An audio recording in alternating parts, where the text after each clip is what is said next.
og flestir sem að sendi með spurningar núna voru konur og nokkrar höfðu með búningsklefa að gera og mörgum þykir það sérkennilegt kannski, svo ég seti þetta grautið svona öllu saman að til dæmis ef að tölfræðin sem að Graham Linehan segir sé rétt að það séu núna transkonur sem eru með tippi og jafnvel, segjum bræðabæti með það að segja, jafnvel með einhverja skeggrót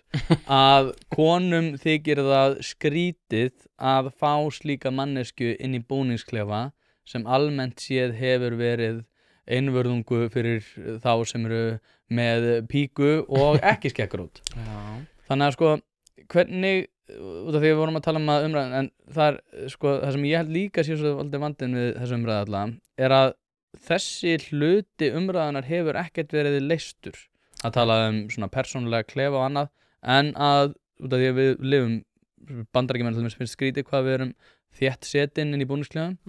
en með þetta að til dæmis að tippi síðan í kvennaklefa það er eitthvað sem fólki þykir óeðlilegt. Já, sko, mér finnst þetta mjög áhugaverð umræða vegna þess að það er ekkert nýtt að transfólk fari í sund og fari í búningsklefa á Íslandi og hvar sem heiminum, það er í marga áratugi nýtt sér þessa þjónustu.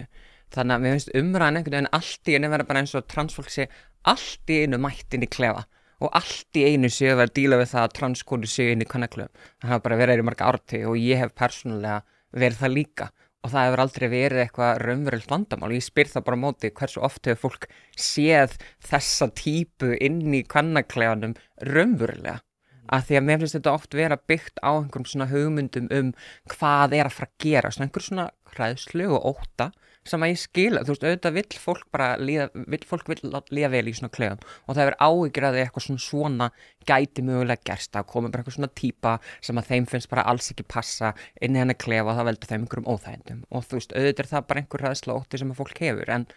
er það eitthvað sem er raunverulega að gerast, er eitthvað sem að ég spyr fólk stundum að. Er þetta eitthvað sem raunverulega ætti að gerast? Er líka eitthvað sem við ætlum að velta fyrir okkur? Já, þú veist, ég held að þetta snýst líka Þakka þér kærlega fyrir að hlusta á þennan stutta bút. Þú getur nálgast þennan þátt og allt efni hlaðvarpsins Ein pæling á pardus.is/ein pæling.